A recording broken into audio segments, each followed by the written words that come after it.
আসসালামু আলাইকুম। আমি মানিক মিয়া। আমার চ্যানেলটা অবশ্যই সাবস্ক্রাইব করে বেল বাটন টিপে দিবেন। শুরু করছি।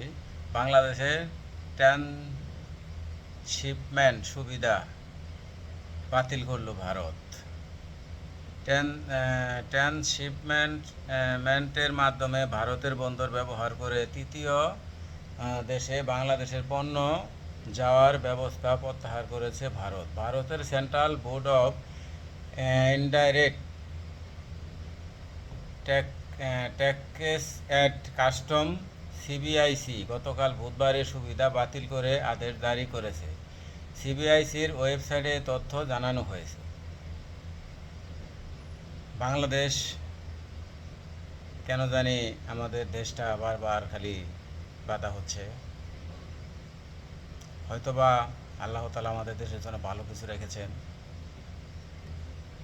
কারণ বারবার একটা না একটা আসতেই আছে। কিছুদিন আগে ডোনাল্ড ট্রাম্প ট্যাক্স বাড়িয়ে দিয়েছে। শুল্ক বাড়িয়ে দেওয়াতে বাংলাদেশের জন্য কিছুটা হলেও সমস্যায় ব্যবসায়ীরা পড়েছে। অলরেডি আবার 90 দিনের জন্য সেটা স্থগিত করেছে। দেখা যাক সামনে আমাদের ডক্টর মোহাম্মদ ইউনূস স্যার উনি কী করতে পারেন। তো এর আগে 2020 সালে 29 জুন এ সংক্রান্ত এক আদেশে এই সুবিধা দেওয়া হয়েছিল।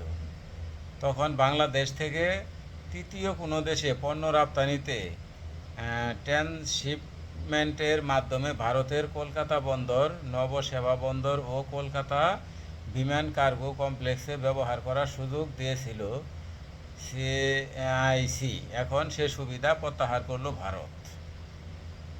সেটা আমাদের জন্য দুঃখজনক। পুরো কিছু করার নেই। ওদের দেশে যদি আমাদেরটা না দেয় তাহলে আমাদের দেশের ব্যবস্থা করতে হবে।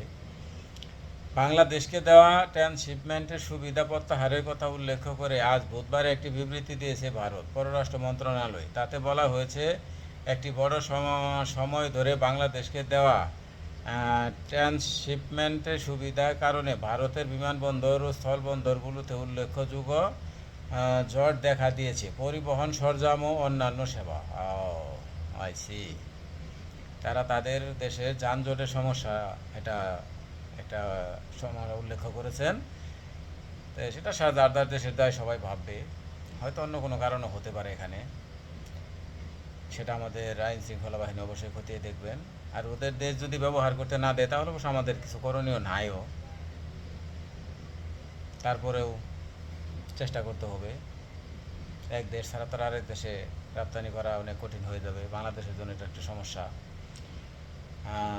তারপরে কি বলছে, লজিস্টিক্যাল সুবিধায় বিলম্ব এবং উচ্চ ব্যয়ের কারণে ভারতের নিজেদের রপ্তানি বিঘ্নিত হচ্ছে এবং পণ্যের জট ব্যাকলগণ তৈরি করেছে। সে কারণে এ সুবিধা প্রত্যাহার করা হয়েছে, যা 8 এপ্রিল 2025 থেকে কার্যকর হবে। ভাবা যায় বাংলাদেশকে কত দিক থেকে তারা সমস্যায় ফেলতে চাচ্ছে। অবশ্যই আমাদের ডক্টর মোহাম্মদ ইউনূস উনি অবশ্যই চেষ্টা করবেন বাংলাদেশকে ভালো একটা পদে নিয়ে উচ্চ পর্যায়ে নিয়ে যাওয়ার জন্যে। আমাদের দেশটা অনেক পিছিয়ে আছে। রাজনৈতিক বিশৃঙ্খলার কারণে বারবার একটা না একটা সমস্যা হচ্ছেই।